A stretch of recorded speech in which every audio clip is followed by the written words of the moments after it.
بعد فاعوذ باللہ من الشیطان الرجیم بسم اللہ الرحمن الرحیم قال اللہ تعالی فی الکلام المجید والفرقان الحمید وَأَطِیعُوا اللَّهَ وَرَسُولَهُ إِن كُنتُم مُؤْمِنِینَ صدق اللہ العظیم وبلغنا رسولہ النبی الکریم ونحن علی ذلک لمن الشاہدین والشاکرین والحمد للہ رب العالمین ان اللہ وملائکتہ یصلون علی النبی یا ایہا الذین آمنوا صلوا علیہ وسلموا تسلیما اللہم صلی علی سیدنا محمد وعلی آل سیدنا محمد واصحاب سیدنا محمد وبارک وسلم علیہ۔ میرے نہایت ہی واجب الاحترام ذی قدر وزی محترم وزی محتشم بزرگ و دوستو، خالق کائنات جل وعلا نے اپنی لاریب کتاب میں ارشاد فرمایا وَأَطِیعُوا اللَّهَ، اور اللہ کی اطاعت کرو، وَرَسُولَهُ، اور اس کے رسول کی اطاعت کرو۔ یقیناً اللہ کی اطاعت، اللہ کے رسول کی اطاعت یہ ایک جیسی ہی ہیں، اس لیے کہ ایک جگہ پہ ارشاد فرمایا مَن یُطِعِ الرَّسُولَ فَقَدْ أَطَاعَ اللَّهَ، جس نے رسول اللہ کی اطاعت کی گویا اس نے رب کی اطاعت کی، اللہ کی اطاعت کی۔ اور یہاں پہ آیت مقدسہ میں ارشاد فرمایا ان کنتم مومنین، اگر تم مومن ہو، یعنی جو بندہ صاحب ایمان ہے اس پہ لازم ہے کہ وہ اللہ کے رسول کی اطاعت بھی کرے، اللہ کی اطاعت بھی کرے۔ اب دوسرے مقام پہ فرمایا کہ اللہ کی اطاعت اور اس کے رسول کے مطابق اللہ کے رسول کی اطاعت ایک ہی جیسی ہے۔ جس نے بھی اللہ کے پیارے نبی صلی اللہ علیہ وسلم کی اطاعت کی گویا کہ وہ رب کی اطاعت کرتا ہے۔ آقا کریم علیہ السلام کے نقش قدم پہ چلنے والا شخص اسوہ حسنہ کو کامل نمونہ بنا کے اس پہ چلنے والا شخص حقیقت میں اللہ جل شانہ کے نقش قدم پہ چلنے والا ہے۔ گویا کہ رب کائنات جل وعلا نے اپنے محبوب کی تمام اداؤں کو اپنی ادا قرار دیا۔ کہیں فرمایا وَمَا رَمَيْتَ إِذْ رَمَيْتَ وَلَٰكِنَّ اللَّهَ رَمَىٰ، اے محبوب جو آپ نے کنکریاں پھینکی تھی وہ آپ نے نہیں پھینکی بلکہ اللہ نے پھینکی۔ فعل اللہ کے نبی سے سرزد ہوا، اللہ نے اپنے ذمہ کرم پہ لے لیا۔ اور جب بیعت کی باری آئی تو صلح حدیبیہ کے دوران جب بیعت ہوئی، بیعت رضوان جس کو کہا، رب کائنات جل وعلا کو اتنی پسند آئی کہ فرمایا ید اللہ فوق ایدیہم، اے محبوب صلی اللہ علیہ وسلم اللہ کا ہاتھ آپ سب کے ہاتھوں کے اوپر۔ اب گویا کہ رب کائنات جل وعلا نے اپنے محبوب کریم علیہ السلام کے بولنے کو بھی اپنا بولنا قرار دیا۔ فرمایا وما ینطق عن الہویٰ، میرا محبوب اپنی خواہش سے نہیں بولتا، ان ہوا الا وحی یوحیٰ، مگر جو بھی اللہ کی طرف سے عطا کی جاتی ہے، جو وحی کی جاتی ہے وہ کرم بخشی ہوتی ہے، وہی حقیقت میں میرے کریم آقا علیہ السلام کی زبان اقدس سے سرزد ہوتی ہے۔ تو علماء نے بڑی پیاری وضاحتیں کی ہیں کہ آقا کریم علیہ السلام کی اس اطاعت کو ادا کرنے کے لیے صحابہ نے کون کون سے معاملات کو اپنایا۔ ایک تو یہ ہے کہ آقا کریم علیہ السلام نے فرمایا سلو کما رأیتمونی اصلی، اس طرح نماز پڑھو جس طرح مجھے تم نماز پڑھتے ہوئے دیکھتے ہو۔ علماء نے اس کی مزید وضاحت کی کہ آج بھی کچھ ایسی ہستیاں ہیں جو اللہ کے پیارے نبی صلی اللہ علیہ وسلم کو نماز پڑھتے ہوئے دیکھتی ہیں، پھر اس کی ابتدا میں آقا کریم علیہ السلام کے پیچھے ہی وہ نماز ادا کرتے ہیں۔ ایسی ہستیاں موجود ہیں اور اللہ کریم جل وعلا نے ان کو صاحب حضوری بنایا ہے۔ جن کو یہ مرتبہ حاصل ہوتا ہے وہ پھر اللہ کے نبی صلی اللہ علیہ وسلم کے پیچھے آج بھی نماز ادا کرتا ہے۔ امام عشق و محبت امام احمد رضا خاں بریلوی رحمۃ اللہ علیہ بعد نماز عشاء اپنے کمرے میں باقاعدہ اپنے آپ کو محفوظ کرتے اور تنہائی میں چلے جاتے، اندر سے کنڈی لگا لیتے۔ بعض اوقات لوگوں نے دیکھا جو دروازے کے اندر دراڑ ہوتی اس میں سے دیکھا اندر کوئی بھی نہیں ہے۔ کسی پوچھنے والے نے پوچھا تو فرمایا اللہ کی قسم جب سے سرکار سے والہانہ پیار اور عقیدت ہوئی ہے میں عشاء کی نماز سرکار کی ابتدا میں مدینہ طیبہ میں پڑھتا ہوں۔ میں جب کمرے میں چلا جاتا ہوں مجھے اللہ ایسی پرواز عطا کرتا ہے کہ میں مدینے پہنچ جاتا ہوں، پھر سرکار مدینہ صلی اللہ علیہ وسلم کے پیچھے باجماعت نماز ادا کرتا ہوں۔ ایسی ہستیاں موجود ہیں اور یقیناً آقا کریم علیہ السلام کی نگاہ شفقت جن پہ ہو جاتی ہے پھر انہیں یہ توفیق مل جاتی ہے۔ تو لہٰذا کہنے کا مطلب یہ ہے کہ آقا کریم علیہ السلام کی ان اداؤں کو تو صحابہ نے ادا کیا ہی کیا۔ مثال کے طور پہ روزہ کیسے رکھا، نماز کیسے پڑھنی ہے اور زکوٰۃ کیسے ادا کرنی ہے، آقا کریم علیہ السلام نے ہر چیز کے طریقے اور احکامات بیان فرمائے۔ یہ تو ہیں وہ چیزیں جن کا کرنا بہت ضروری، لیکن بعض ایسے معاملات بھی ہیں میرے کریم آقا علیہ السلام کے صحابہ اطاعت کے حوالے سے اتنا آگے نکلے کہ آقا کریم علیہ السلام کی ہر ادا کو اپنے لیے ایک اطاعت تصور کرتے ہوئے اس پہ عمل کیا، یہاں تک کہ حقیقت میں اسے رب کائنات جل وعلا کی اطاعت قرار دیا۔ مثال کے طور پہ حضرت سیداتنا ام درداء رضی اللہ تعالی عنہ، وہ اپنے شوہر کو دیکھتی ہیں کہ حضرت ابو درداء رضی اللہ تعالیٰ عنہ جب بھی بات کرتے ہیں تو مسکراتے ہیں۔ ایک دن کہنے لگی کہ اے میرے سردار، جب آپ بات کرتے ہو تو بات کرنے کے بعد مسکراتے ہو، یہ بات اچھی نہیں ہے، لوگ آپ کو احمق کہیں گے، کوئی پاگل کہے گا، کوئی آپ کو مجنون کہے گا، یہ بات کوئی اچھی نہیں، ہر بات پہ مسکرانا۔ فرمایا لوگ مجھے جو مرضی کہتے رہے، میں نے تو آقا کریم علیہ السلام کو دیکھا ہے جب بھی بات کرتے مسکرایا کرتے، تو میں تو اس ادا کو ادا کر رہا ہوں۔ تو سیدنا ابو درداء رضی اللہ تعالیٰ عنہ کے مزار پرانوار پہ مجھے جانے کا شرف ملا، اور ان کا مزار پرانوار جامع مسجد دمشق کے باہر جب آپ گلی سے گزرتے ہیں تو ایک سائڈ پہ ان کا مزار پرانوار ہے۔ وہ چونکہ جگہ بہت مختصر ہے لہٰذا اس دروازے کو ہمیشہ انہوں نے بند رکھا ہوا ہے، نام نامی اسم گرامی اوپر لکھا ہوا ہے، اور جالیوں سے اندر مزار پرانوار نظر بھی آتا ہے۔ جگہ چونکہ مختصر ہونے کی بنا پہ اندر چونکہ لوگ جا نہیں سکتے، ہمیشہ دروازے کو بند رکھتے ہیں، بالکل گلی کے اندر ہے، تو وہیں سے بسیں وغیرہ گزرتی جامع مسجد دمشق میں جانے کے لیے، تو لہٰذا کہنے کا مطلب یہ کہ وہاں بھی حاضری نصیب ہوئے۔ یہ وہ صحابی رسول ہیں کہ جو انتہائی سادگی والے تھے اور عبادت میں اتنے کوشاں تھے۔ حضرت سلیمان فارسی رضی اللہ تعالیٰ عنہ تشریف لاتے ہیں اور آ کے دیکھتے کہ ان کا بھائی یعنی ابو درداء وہ تو نماز میں مشغول ہے، اور صورتحال یہ ہے کہ بیوی سے پوچھتے ہیں کہ اب ابھی یہ بتاؤ کہ ان کی حالت یہی ہے کہ گھر میں نوافل پہ لگے رہتے ہیں؟ کہتی کہ ہاں۔ پھر پوچھا کہ تمہارے کپڑے اتنے بسیطہ ہیں؟ کہنے لگے آپ کے بھائی نے کبھی لے کے نہیں لیے۔ اتنی سادگی میں وقت گزارتے ہیں۔ ان کا کہنا یہ ہے کہ بس ہم تو اجنبی مسافر ہیں، چند دنوں کے مہمان ہیں، لہٰذا ہم نے کچھ بھی ایسی آسائشیں استعمال نہیں کرنی۔ تو خیر وہ کھانا بنا کے لاتی حضرت سلیمان فارسی رضی اللہ تعالیٰ عنہ، کہتے ہیں کہ ابو درداء میرے ساتھ کھانا کھاؤ، ورنہ میں تمہارا مہمان ہوں، ورنہ میں بھی کھانا نہیں کھاؤں گا۔ کہنے لگے میرا تو روزہ ہے۔ فرمایا کہ میری خاطر روزہ افطار کرو۔ اب مہمان کی ڈیمانڈ ہے، نفلی روزہ ہے، حضرت سیدنا ابو درداء رضی اللہ تعالیٰ عنہ کو روزہ افطار کرنا پڑا۔ کھانا کھا لیا، آقا کریم علیہ السلام کی بارگاہ میں حاضر ہوئے، تو حضرت ابو درداء رضی اللہ تعالیٰ عنہ نے شکایت لگائی کہ یا رسول اللہ صلی اللہ علیہ وسلم میرا روزہ تھا، حضرت سلیمان فارسی نے مجھے مجبور کر دیا، مجھے روزہ افطار کرنا پڑا، اگرچہ نفلی روزہ تھا۔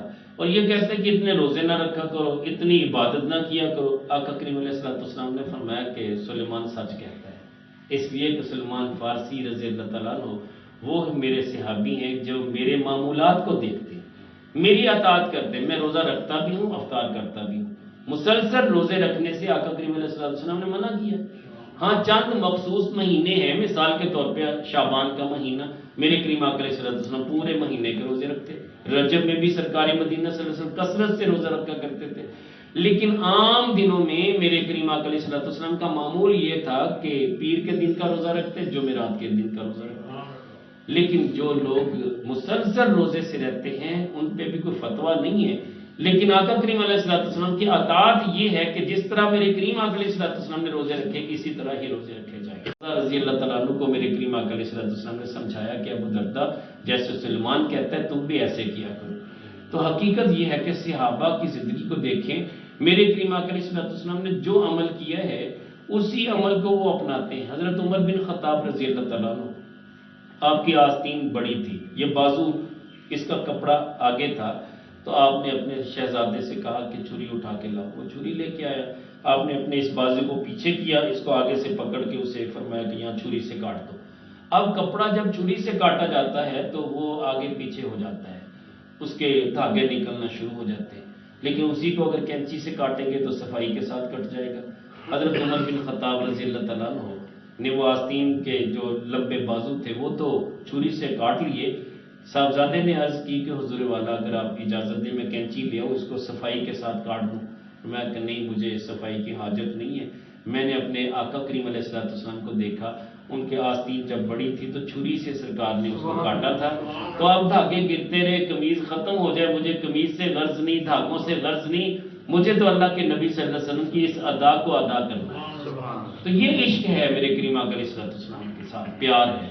اور آقا کریم علیہ السلام، اما عائشہ صدیقہ رضی اللہ تعالیٰ عنہ، میرے کریم آقا علیہ السلام تشریف فرما ہے، اور اچانک نگاہ پڑتی ہے کہ ایک ٹکڑا زمین پہ ہے، روٹی کا ٹکڑا ہے۔ میرے کریم آقا علیہ السلام انہیں اٹھاتے ہیں، اسے صاف کرتے ہیں، منہ میں ڈال لیتے ہیں۔ اما عائشہ صدیقہ رضی اللہ تعالیٰ عنہ عرض کرتی ہیں یا رسول اللہ صلی اللہ علیہ وسلم کھانا تو گھر میں پڑا ہے، اگر کھانے کی طلب ہے میں پیش کر دیتا ہوں۔ فرمایا نہیں عائشہ، بات یہ ہے کہ یہ اللہ کا رزق تھا جو نیچے پڑا تھا، اس کا احترام ہم سب پہ لازم ہے۔ اللہ نے جو کھانے کے لیے اشیاء عطا کی ہیں، اگر ہم ان کی قدر نہیں کریں گے تو پھر اللہ جس قوم سے رزق چھین لیتا ہے دوبارہ عطا نہیں کرتا۔ تو لہٰذا جس پہ اللہ ناراض ہو جائے قحط سالی ہو جاتی ہے، بے برکتی ہوتی ہے، تو لہٰذا اس کو معمول بنا لے۔ اور حقیقت یہ ہے کہ حضرت معقل بن یسار رضی اللہ تعالیٰ عنہ، حضرت خواجہ حسن بصری علیہ رحمہ فرماتے ہیں کہ ایسے دسترخوان پہ یہ بیٹھے تھے، وہاں بادشاہ بھی تھے اور بہت سارے ایسے دیوانے لوگ بھی تھے، دیہاتی قسم کے لوگ بھی تھے، اور کھانا کھایا جا رہا تھا۔ حضرت معقل بن یسار رضی اللہ تعالیٰ عنہ کھانا کھانے لگے، اچانک لقمہ ہاتھ سے نیچے گر پڑا۔ اب بعض اوقات ایسا ہو جاتا ہے توجہ کسی اور طرف ہو تو لقمہ گر جاتا ہے، اب وہ گرا تو دسترخوان پہ۔ معقل بن یسار رضی اللہ تعالیٰ عنہ نے دوبارہ اس لقمے کو اٹھایا، منہ میں ڈالا، دیکھنے والے ہنسنے لگے کہ اتنے بڑے بزرگ ہو کہ کھانا وافر مقدار میں موجود ہے، وہ منہ میں جو لقمہ ڈالنے لگے تھے نیچے گرا، اس کو پھر دوبارہ اٹھا کے منہ میں ڈال رہے ہیں۔ تو کسی نے توجہ دلائی کہ حضور والا یہ لوگ آپ کا مذاق اڑا رہے ہیں، یہ آنکھوں ہی آنکھوں میں ایک دوسرے کو اشارے کر کے آپ کے بارے میں بتا رہے ہیں۔ فرمایا کہ مذاق اڑاتے ہیں، مجھے کیا غرض، میں نے تو آقا کریم علیہ السلام سے سنا۔ آپ نے فرمایا من التقط ما تحت مائدۃ فقد من الفقر، جس نے اس چیز کو اٹھا کے کھایا جو دسترخوان خان پہ گری، وہ فقر و فاقہ سے ہمیشہ کے لیے بچ گیا۔ میرے کریم آقا علیہ السلام کے صحابہ کا معمول بھی یہ تھا، تابعین کا، ائمہ اکرام کا بھی، اگر چاول کے دانے بھی دسترخوان پہ گرے ہوتے تو ان کو اٹھا کے منہ میں ڈال لیتے، کسی کے حوالے سے آپ آر محسوس نہیں کیا کرتے تھے۔ اور حقیقت یہ ہے کہ میرے کریم آقا علیہ السلام کی، آپ کی پیاری زوجہ محترمہ سیدہ عائشہ صدیقہ رضی اللہ تعالیٰ عنہ آقا کریم علیہ السلام کی کاشانہ دست میں ہے۔ اچانک ایک ایسا مفلس اور محتاج شخص آ جاتا ہے، دروازے پہ دستک دیتا ہے، آپ روٹی کا ٹکڑا اٹھا کے اسے پیش کر دیتی ہیں، اور اتنے میں ایک بہت ہی خوبرو جوان آتا ہے، خوش لباس جوان آتا ہے، اور اس نے روایت میں آتا ہے کہ گھوڑے پہ سوار تھا، اس نے آ کے عرض کی کہ مجھے کھانا چاہیے۔ اما عائشہ صدیقہ رضی اللہ تعالیٰ عنہ نے خادمہ کو حکم دیا کہ اسے گھر کو اسے مسجد نبوی میں بٹھائیں اور اس کے لیے کھانا لے کے جائیں۔ اسے باقاعدہ بہترین تشت میں کھانا رکھ کے اس کو اوپر سے باقاعدہ اس اہتمام کر کے کپڑا ڈال کے اسے بڑے ہی اہتمام سے کھانا پیش کیا گیا۔ تو لوگوں نے پوچھا کہ اماں جی اس میں کیا حکمت، اس کو جو پہلے آیا تھا اس کو روٹی کا ایک ٹکڑا پیش کر دیا اور اس کے لیے اتنا اہتمام فرمایا۔ ہاں میرے کریم آقا علیہ السلام نے فرمایا انزل الناس علی قدر منازلہم، لوگوں کو ان کی قدر و منزلت کے مطابق بہیو کرو۔ اور حقیقت کیا ہے کہ وہ شخص صرف در در پہ بھیک مانگنے والا تھا، میں نے اسے روٹی کا ٹکڑا دے دیا۔ یہ مسافر تھا، یہ در در پہ بھیک مانگنے والا نہیں تھا، یہ بھوکا تھا، پیاسا تھا، یہ کھانا کھانے کے لیے اس نے دستے سوال دراز کیا مجبوری کی بنا پہ، اس کا حق یہ تھا کہ اس کو احترام کے ساتھ کھانا کھلایا۔ تو بہرحال کہنے کا مطلب یہ کہ جو میرے کریم آقا علیہ السلام نے فرما دیا، صحابہ اور اہل بیت اور ازواج مطہرات رضی اللہ تعالیٰ عنہ یہ سارے کے سارے آقا کریم علیہ السلام کے فرامین پہ ہمیشہ عمل کیا کرتے تھے۔ بات یہ ہے کہ آقا کریم علیہ السلام کی ان باتوں پہ عمل کر لینا ہمارے لیے مشعل راہ ہے۔ اگر ہم آقا کریم علیہ السلام کی ان باتوں پہ عمل پیرا ہو گئے اور سرکار کی ہر ادا کو اپنانے لگ گئے تو سمجھ لیں کہ دنیا میں بھی بیڑا پار ہے، آخرت میں بھی بیڑا پار ہے۔ وما آتاکم الرسول فخذوہ، میرا رسول جو تمہیں عطا کر دے اسے لے لو، وما نہاکم عنہ فانتہوا، جس چیز سے میرا رسول منع کر دے اسے رک جاؤ۔ اب آقا کریم علیہ السلام تشریف فرمائے، ایک صحابی آتے ہیں، ان کی انگلی میں سونے کی انگوٹھی پہنی، میرے کریم آقا علیہ السلام نے فرمایا کہ تمہارے ہاتھ میں اس انگلی میں آگ کا انگارہ پہنا ہوا ہے۔ میرے کریم آقا علیہ السلام کا صرف یہ اتنا بے رخی کا انداز دیکھا، اس صحابی نے اپنی انگلی سے سونے کی انگوٹھی اتار کے نیچے پھینک دی۔ اب آقا کریم علیہ السلام گھر تشریف لے گئے، صحابہ نے عرض کی کہ آپ یہ اٹھا لیں، یہ سونا بیچ کے بچوں پہ خرچ کریں۔ کہنے لگے جس چیز کو میرے نبی نے پسند نہیں کیا میں اپنے بچوں کے لیے بھی کیسے پسند کروں۔ ایک اور شخص آیا، اس نے لوہے کی انگوٹھی پہنی ہوئی تھی، میرے کریم آقا علیہ السلام نے فرمایا کہ یہ تو دوزخیوں کا انداز ہے، دوزخیوں کا زیور پہنا ہوا ہے۔ تو اس نے عرض کی یا رسول اللہ صلی اللہ علیہ وسلم لوہے کی انگوٹھی؟ فرمایا ہاں یہ دوزخیوں کو لوہے کی انگوٹھیاں پہنائی جائیں گی۔ تو آقا کریم علیہ السلام کی اس ناراضگی کو مد نظر رکھتے ہوئے اس نے فوراً اپنے ہاتھ سے اپنی انگلی سے لوہے کی انگوٹھی اتار کے پھینک دی۔ اور آقا کریم علیہ السلام کے سامنے ایک ایسا شخص بھی ہے جس نے تانبے کی انگوٹھی پہنی ہوئی تھی۔ میرے کریم آقا علیہ السلام نے فرمایا تجھ سے تو بتوں کی بو آتی ہے، چونکہ تانبے سے بت بنائے جاتے تھے۔ تو میرے کریم آقا علیہ السلام کی ناگواری کے اس انداز کو دیکھا، اس نے تانبے کی انگوٹھی اتار کے پھینک دی۔ یہ صحابہ کا عمل تھا۔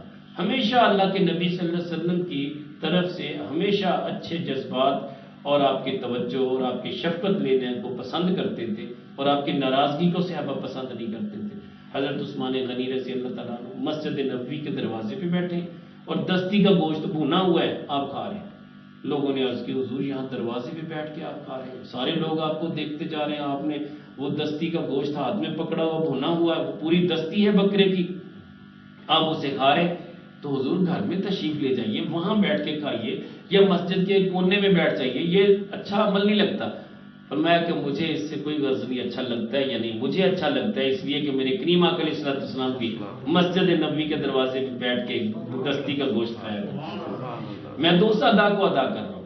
ایک بار آپ نے وضو فرمایا، وضو کرنے کے بعد ایک طرف دیکھا، دیکھ کے مسکرائے۔ صحابہ نے عرض کیا امیر المومنین آپ ادھر منہ کر کے مسکراتے ہیں، جب بھی دیکھتے ہیں یہاں آپ وضو کرتے ہیں ادھر کو منہ کر کے آپ مسکراتے ہیں، تو یہاں مسکرانے والی بات کیا ہے؟ فرمایا مجھے اس سے غرض نہیں ہے، بات بھی مسکرانے کی نہیں ہے، مگر میرے کریم آقا علیہ السلام جہاں اس جگہ پہ بیٹھ کے ایک دن وضو کر رہے تھے، میں نے دیکھا ادھر دیکھا سرکار نے اور مسکرائے، کس بات پہ مجھے بھی نہیں پتا، لیکن میں نے تو اس ادا کو ادا کیا۔ ایک صحابی تھے، ایک ایسا درخت تھا، اس کے نیچے سے جب بھی گزرتے وہ جھک کے گزرتے، حالانکہ اس درخت کی شاخیں کاٹ دی گئی تھی، وہ بلند تھا، خالی جگہ تھی، لیکن پھر بھی وہ جھک کے گزرتے۔ صحابہ نے عرض کی حضور والا آپ اتنا جھک کے کیوں گزرتے؟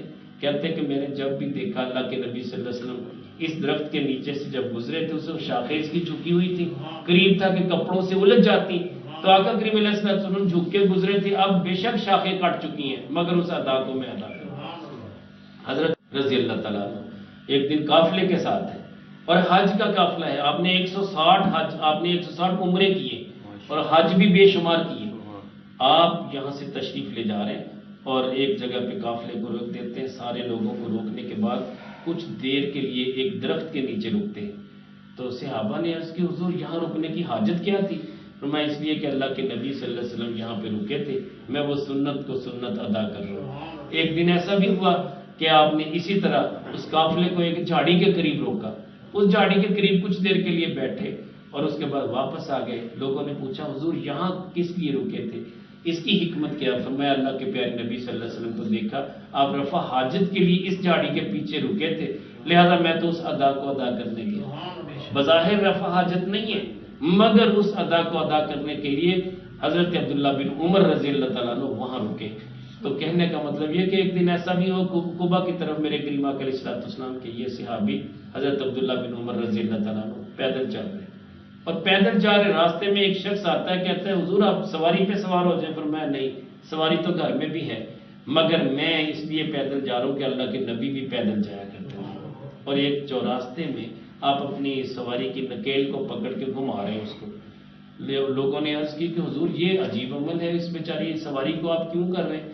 میں اللہ کے نبی صلی اللہ علیہ وسلم اس چوراستے پہ جب آئے تھے نا، اس چوراہے پہ آ کے اس چوک میں آ کے آقا کریم علیہ السلام نے اپنی سواری کی نکیل پکڑ کے گھمایا تھا، میں تو اس ادا کو ادا کر رہا ہوں۔ یہ ہے اطاعت۔ جب بندہ سرکار مدینہ صلی اللہ علیہ وسلم کی سیرت کو پڑھے گا، صورت کو دیکھے گا، تو پھر ہر ادا اپنانے کا ایک ذوق اور ایک شوق پیدا ہوگا۔ تو صحابہ کے اندر یہ شوق بدرجہ اتم موجود تھا۔ تو سچی بات ہے کہ اگر ہم اللہ کے نبی صلی اللہ علیہ وسلم کی اداؤں کو اپنائیں گے تو یقیناً ہمارے دامن میں بہت بڑی نیکیاں آئیں گی۔ اللہ کے نبی صلی اللہ علیہ وسلم ہماری ان عادتوں کو اتنا پسند کریں گے اور ہم پہ اللہ بھی خوش ہو جائے گا، اللہ کا رسول بھی خوش ہوگا۔ تو ہر ادا کو اپنانے کی کوشش کیجئے۔ اسی پہ اکتفا کرتا ہوں، مختصر وقت کے لیے آج میں نے گفتگو کی ہے، بس کچھ طبیعت بھی ناساز تھی، اس وجہ سے اللہ تعالیٰ